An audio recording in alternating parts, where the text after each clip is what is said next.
Bienvenue à toutes et à tous. Vous écoutez Rendez-vous, le podcast de Priméo Énergie pour explorer les grands défis de la transformation énergétique en compagnie de Cédric Christman. Cédric, bonjour. Bonjour Claudia.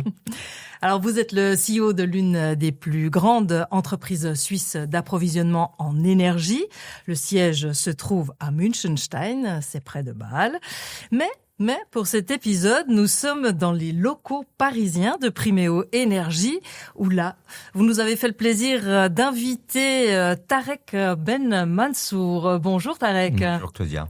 Alors vous êtes le responsable, je prends mon souffle, du Conseil local de sécurité et de prévention de la délinquance, le CLSPD, et directeur médiation, prévention et cohésion sociale de la mairie de Villiers-sur-Marne, c'est dans le département du Val-de-Marne. Alors, si vous êtes là tous les deux, c'est pour évoquer un sujet hautement sensible, c'est celui de la précarité énergétique. Alors, qu'est-ce qu'on entend par précarité énergétique? Comment sensibiliser la population de quartiers défavorisés aux éco-gestes? Comment accompagner les foyers pour implanter des mesures d'efficacité énergétique? Ce sont les quelques questions qui vont nous guider dans cette discussion. Quant à moi, je suis Claudia Noira, je suis journaliste et je me réjouis de parler sécurité, lien social et bien sûr facture d'électricité. Alors Cédric, franchement, quand on pense à la Suisse, on pense plutôt à un pays riche, où tout le monde vit dans un monde idyllique, c'est le paradis sur Terre. Alors pourquoi parler de précarité énergétique? Alors c'est vrai, et quand on regarde le produit intérieur brut par tête, qui est en Suisse de 61 000 $, la Suisse est 10e, et c'est un pays riche, tout le monde pense que c'est un pays riche, et qu'on compare ça avec la France, pays dans lequel on est, qui est classé 29e, où le PIB par tête est aux alentours de 43 000 €, 44 000 €, 44 000 $, c'est à peu près la même chose. On se dit, mais pourquoi est-ce que c'est un problème? Mais quand on regarde les seuils de pauvreté, c'est assez intéressant, il y a à peu près 13 à 14% de la population française, mais aussi suisse, qui est en deçà du seuil de pauvreté. Et comment est-ce qu'on mesure ce seuil de pauvreté? C'est à peu près 60% du salaire médian disponible. Alors c'est vrai que ça fait 1,2 million de personnes en Suisse et 9,3 millions de personnes en France, mais ça fait beaucoup de personnes en Suisse aussi. Et on ne réussira pas la transformation énergétique qui coûte de l'argent sans impliquer ces gens et sans avoir un œil sur la capacité aux gens de payer. On veut tous faire de l'efficacité énergétique, on se dispute un petit peu sur la sobriété énergétique, mais on est tous d'accord pour devoir et vouloir éviter la précarité énergétique. Les gens qui ne sont pas en mesure de payer leurs factures d'énergie. Alors on est tous d'accord, Tarek, vous êtes donc dans le quartier notamment prioritaire des Hautes-Noux, à Villiers-sur-Marne. Là, la réalité du terrain, c'est laquelle? Quand vous êtes en contact avec la population, si on parle de précarité énergétique, on parle de quoi? D'impayés, d'inconfort, d'appareils vétustes, tout ça à la fois? Ouais, non, je pense que c'est un tout. Alors peut-être juste quand on parle de précarité énergétique, moi j'ai tendance à dire que les quartiers prioritaires, ce sont les oubliés de la précarité énergétique. Que bien souvent ces populations qui cumulent déjà bon nombre de difficultés, qu'on classe bien volontiers dans la politique de la ville, c'est-à-dire que on a bien compris que dans les quartiers il y avait une différence en matière de précarité, en matière de famille monoparentale, de réussite éducative au détriment du reste de la ville. Donc là, je pense que l'augmentation de l'énergie vient de s'ajouter en plus à toutes ces difficultés. Il est quand même important d'essayer de vulgariser, de rendre accessible la précarité énergétique à un public bien souvent qui cumule bon nombre de difficultés, la barrière de la langue, la fracture numérique aussi. Donc je trouve le projet en tout cas proposé par Priméo Énergie d'investir les quartiers prioritaires sur cette thématique-là me semble être plus qu'essentiel. Justement, pourquoi Priméo Énergie quelque part à choisir de s'investir précisément à Villiers-sur-Marne?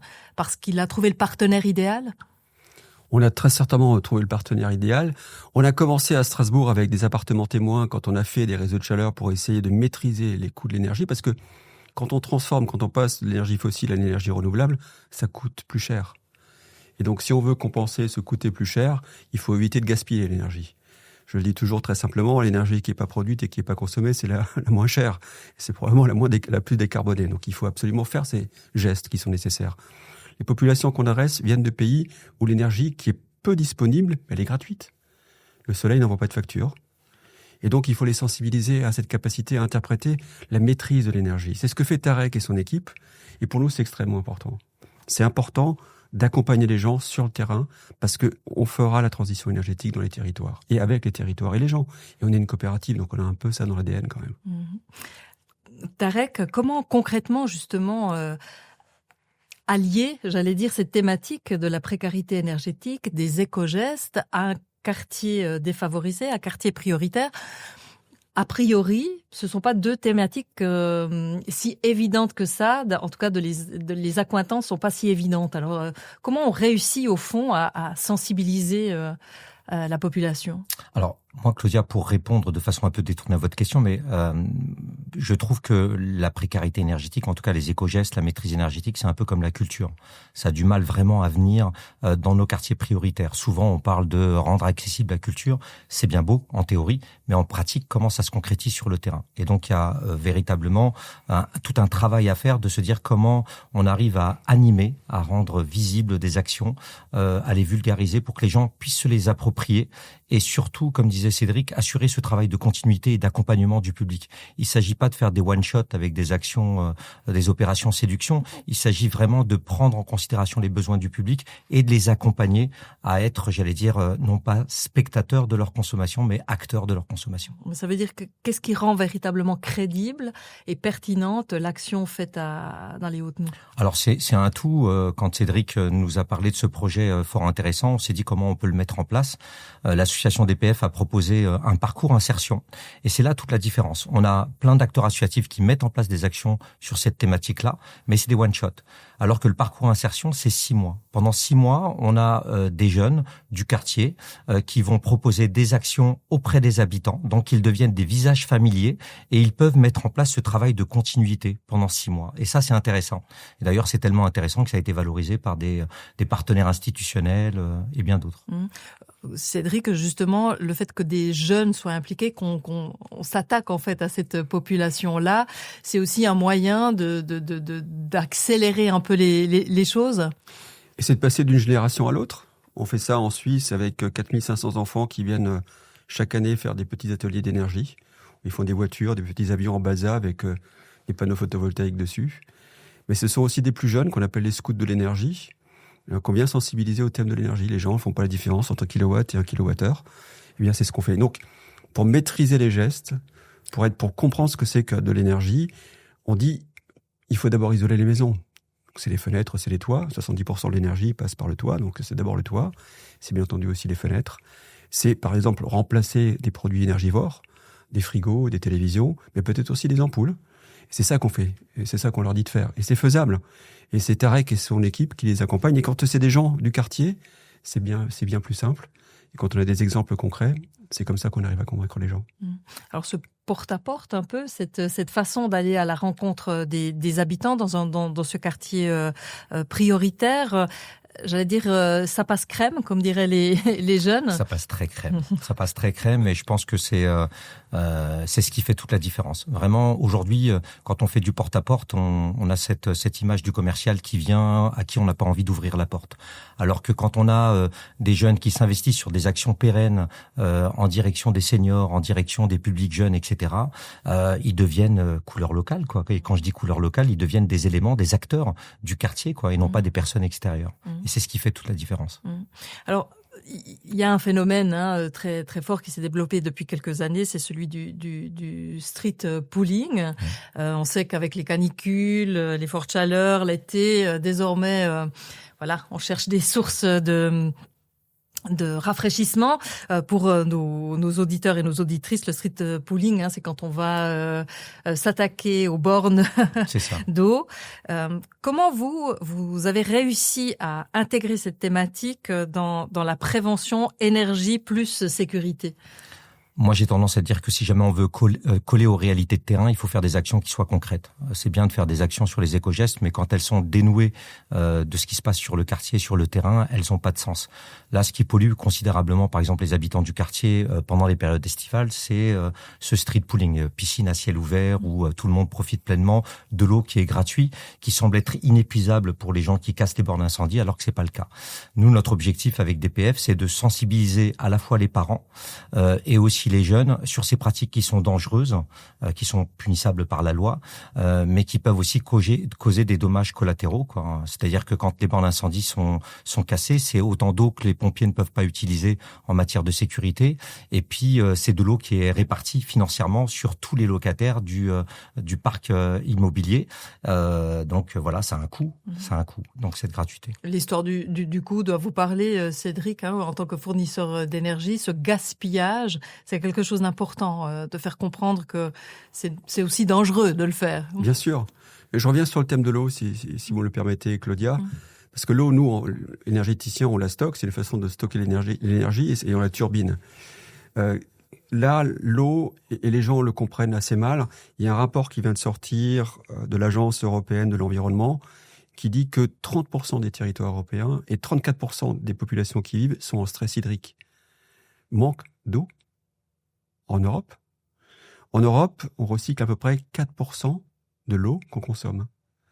Quand on flush nos toilettes, c'est entre 4 et 5 litres d'eau, on flush nos toilettes avec de l'eau potable.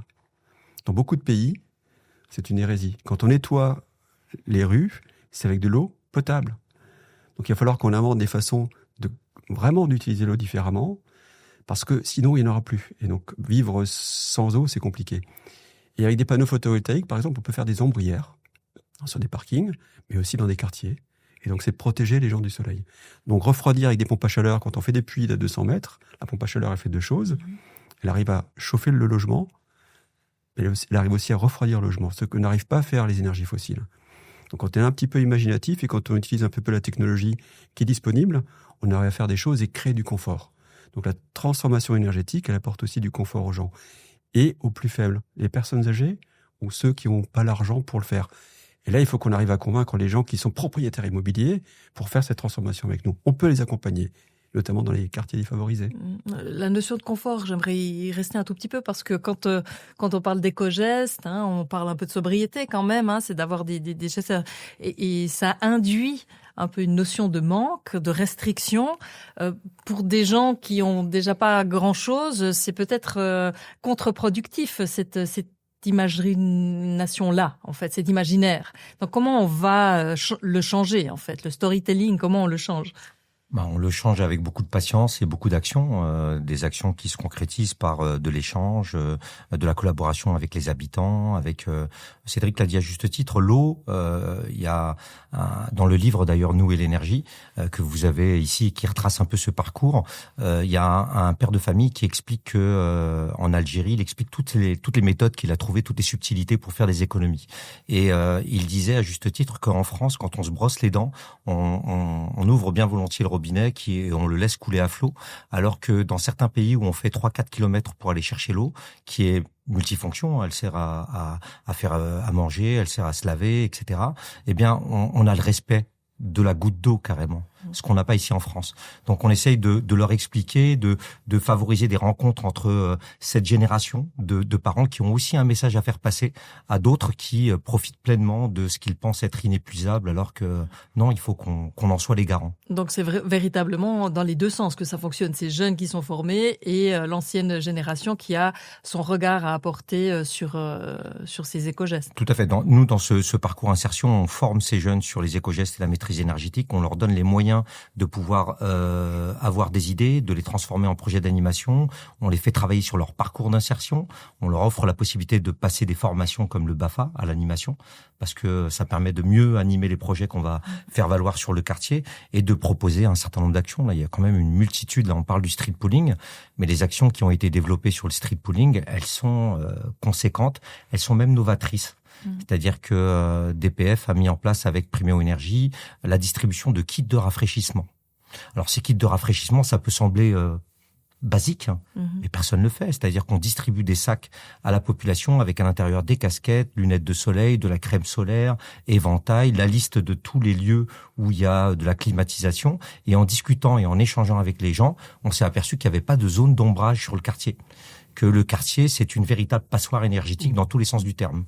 Quand il fait chaud, il fait trop chaud à l'intérieur des appartements. Quand on sort à l'intérieur, on n'arrive pas à trouver des zones d'ombre. Donc, DPF a proposé d'acheter des chaises pliables avec des parasols et des piscines. Et on travaille avec le service des sports de la ville, avec des maîtres nageurs, pour mettre à disposition ces piscines dans le parc Friedberg pour éviter l'ouverture de ces bouches à incendie qui polluent considérablement le mieux vivre ensemble. On a aussi fait une formation qu'on a proposée aux acteurs de terrain pour les sensibiliser sur ce que c'est le street pooling, quoi. Parce que, alors, on les a sensibilisés avec la police municipale, la police nationale, les pompiers, des parents, des bailleurs aussi, parce qu'on les mobilise, les bailleurs, hein, sont quand même un acteur incontournable.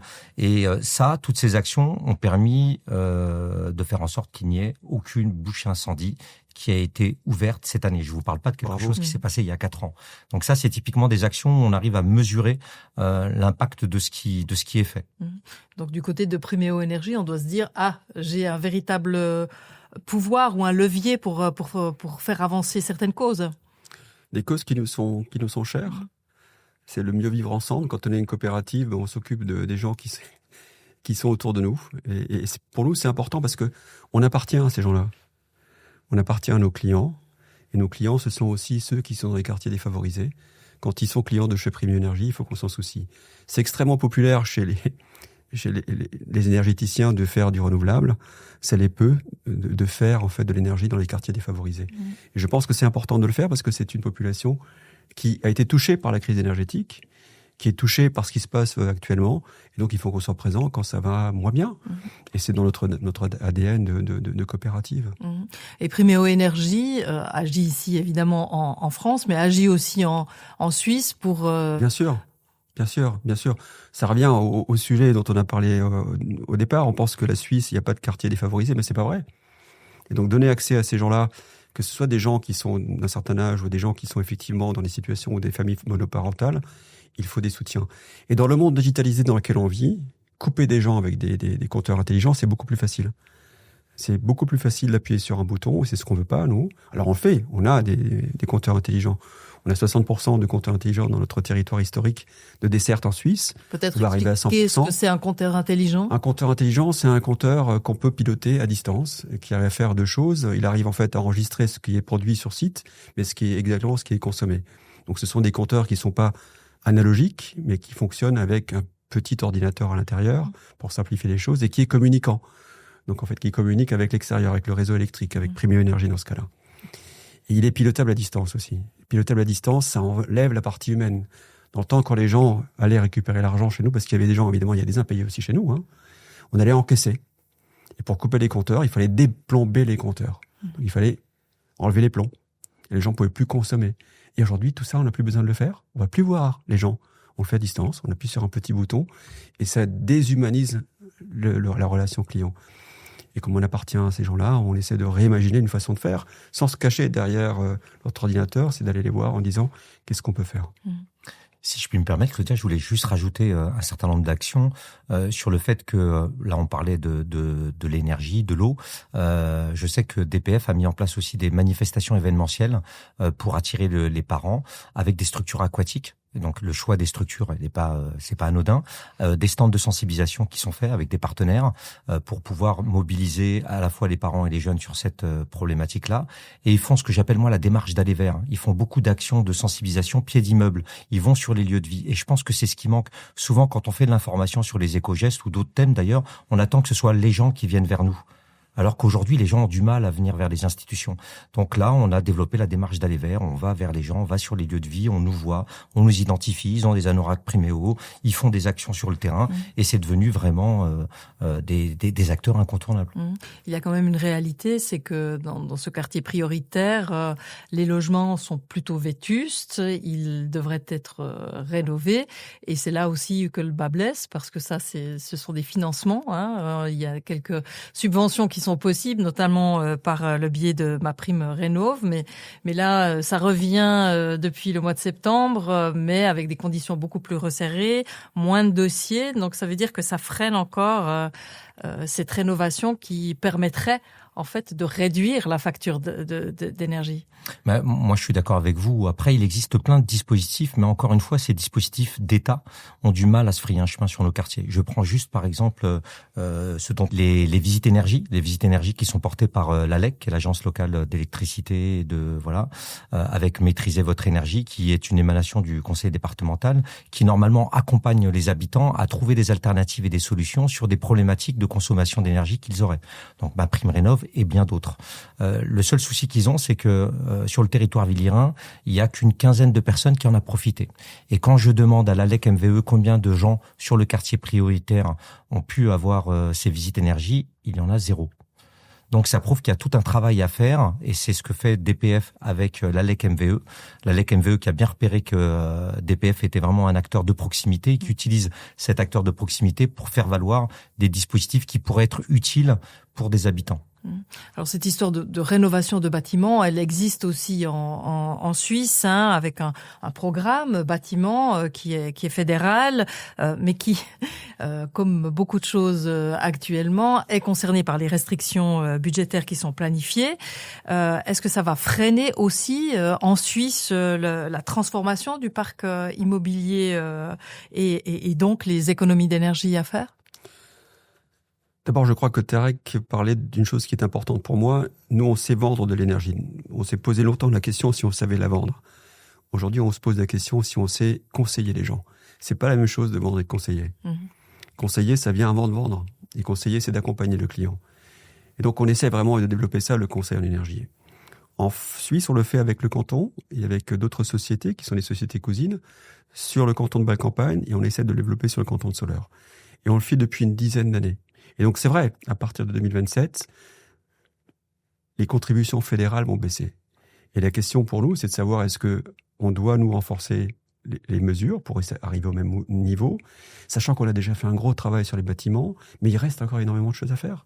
Donc on n'est pas le débat a continué, enfin il est très présent maintenant avec la suppression de la valeur locative. Il y a peut-être un boom qui va arriver en Suisse où les gens vont se dépêcher de rénover leurs bâtiments avant que ça n'entre en vigueur. Vous avez de l'espoir avec ça ? Il faut pas que ce soit un coup de feu et puis après que ça s'arrête. Nous, ce qu'on pense, c'est que ça va prendre plus de temps, mais ça va se faire. Parce que pour des raisons qui sont évidentes, parce que je pense qu'une maison qui est mieux isolée ou une maison qui a aujourd'hui plus de chauffage fossile se vendra mieux qu'une autre qui l'a. Qui veut s'embêter avec ça ? Donc moi je dis toujours aux gens, écoutez, c'est pas une question, parce qu'on parle toujours de rentabilité en fait de l'investissement énergétique. On parle pas de la rentabilité d'une belle salle de bain ou d'une belle cuisine.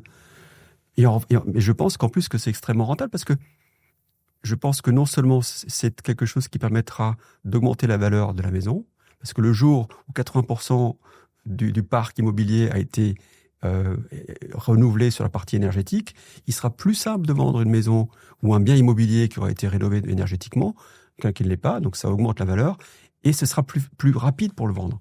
Donc ça augmente la liquidité. Et un bien immobilier, ça vaut de l'argent, donc faire quelque chose pour le rendre plus noble, pour qu'il soit mieux vendable, c'est quelque chose pour les générations qui viennent. Donc il faut, et c'est de l'investissement, c'est pas de la dépense. Alors de l'investissement, évidemment, il en faut. Avec le projet à Hautenoux, on est plus dans un investissement presque humain, j'ai envie de dire, un investissement qui fonctionne. Tarek, puisque vous êtes bien observé par les villes autour et par les autorités compétentes. Vous pensez que c'est un modèle qu'on peut exporter, qu'on peut dupliquer ailleurs ? Alors c'est bien plus qu'un modèle. Honnêtement, c'était au départ un pari. C'était de la théorie, voilà, plein de propositions, d'actions, ça s'est concrétisé. Et aujourd'hui, ce que mène DPF avec Primeo Énergie, c'est quelque chose de novateur. Novateur parce que dans le parcours insertion, vous avez des volontaires service civique, mais vous avez aussi des personnes placées sous main de justice. Et en général, les personnes placées sous main de justice, ils sont marqués au fer rouge, on les stigmatise comme étant des délinquants, et même quand ils ont payé leur dette à la société, ils continuent à avoir ce regard extérieur.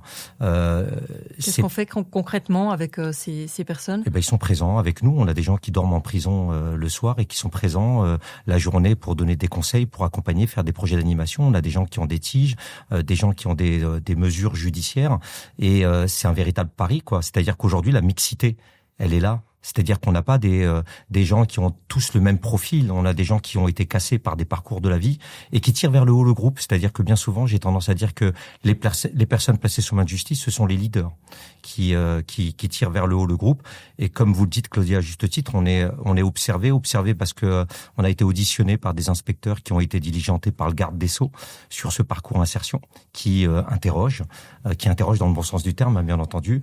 On a participé à de nombreuses actions portées par le ministère de la Justice, notamment le SPIP 94, qui est le service pénitentiaire d'insertion et de probation, pour parler de cette expérience novatrice. On est sollicité sur tous les forums précarité énergétique portés par l'ALEC MVE ou par une autre association qui s'appelle Ressources Urbaines. Donc du coup, on est devenu, un modèle d'exemple avec beaucoup de relais en matière d'articles de presse aussi. Cédric, peut-être pour clore cette discussion, qu'est-ce qu'il faudra encore développer pour lutter contre cette précarité énergétique, pour que des projets comme celui de Hautenoux puissent être dupliqués ailleurs? Comment en fait Priméo Énergie peut en faire davantage? Faire d'autres quartiers, très certainement. Hein. Je crois que c'est et donner envie à d'autres personnes, comme ce podcast. Donc d'informer les gens qu'on fait des choses. Je trouve que c'est un exemple formidable. Moi, je suis extrêmement fier de ce qui se fait dans ce quartier. Et je pense qu'il faut aussi que Priméo Énergie soit prête à investir. Et c'est le cas, parce que la question, c'est qui pourra investir si les gens ne peuvent pas le faire eux-mêmes. Eh bien, on est là pour ça aussi. On a un coût des capitaux propres en tant que coopérative qui est relativement bas. On a le sens du temps long. Mais combien coûte un projet à Priméo de ce type? Eh bien, ça dépend. Si on fait du chauffage urbain, ça coûte très cher. Mais si on fait que de la rénovation énergétique, ça coûte un peu moins cher. Si on fait du photovoltaïque avec la rénovation énergétique et une pompe à chaleur, ça coûte un peu plus cher. Si on fait, par exemple, des infrastructures pour la mobilité électrique, ça coûtera aussi un peu plus cher. Mais on le fera au fur et à mesure. Et on le fera avec les gens. Donc c'est là qu'il faut qu'on soit en dialogue. Mais pour un projet comme celui de Tarek et de l'association DPF, ça c'est du service. Donc ça n'a pas les mêmes coûts. Donc on veut avec ce service qu'on fait là pouvoir faire de l'infrastructure. C'est ce qu'on s'est dit avec Tarek depuis le départ. C'est faisons des exemples de services pour donner aux gens envie de faire de l'infrastructure. Et l'acceptation de l'infrastructure qui est un sujet compliqué. Not in my backyard, pas dans mon jardin. Et c'est des exemples comme ça pour que l'infrastructure soit bienvenue là où on en a besoin. Tarek, je vais vous laisser le mot de la fin. Pour vous, qu'est-ce qui serait le plus important d'activer aujourd'hui dans un quartier prioritaire? C'est exactement ce qu'on est en train de faire. Moi, je pense que c'était pas gagné. Moi-même, j'étais pas forcément convaincu quand on avait échangé avec Cédric. Je me suis dit, mais c'est vrai que je me suis jamais posé la question de me dire comment les éco-gestes et la maîtrise énergétique peuvent arriver sur le quartier prioritaire. Et aujourd'hui, c'est devenu le cheval de bataille de tout le monde, y compris de Monsieur le maire et d'autres représentants de l'État qui se servent de ce que fait DPF et Priméo Énergie comme exemple. On a même été sollicité par d'autres villes qui demandent si ce qui a été fait sur le quartier des Hautenoux est duplicable chez eux. Donc ça attise les convoitises, on va dire. Donc tant mieux. Susciter l'envie, c'est ce qu'on espère avec ce podcast. En tout cas, Cédric, Tarek, merci beaucoup pour cette discussion très intéressante et merci à vous, chères auditrices et chers auditeurs, pour avoir été à l'écoute. Ce podcast est disponible sur toutes les plateformes où se trouvent des podcasts. Alors abonnez-vous, bien sûr. Et puis, si vous voulez voir, parce qu'il n'y a pas seulement à entendre, mais à voir ce podcast, vous pouvez aller sur YouTube, sur le canal de Priméo Énergie. Et si vous voulez en savoir encore davantage sur Priméo Énergie, eh bien c'est sur le site, c'est www.primeo-energie.ch/podcast. Et puis quant à moi, eh bien je vous donne rendez-vous bientôt avec un autre épisode. Merci Claudia, merci Tarek. Merci Claudia, merci Cédric.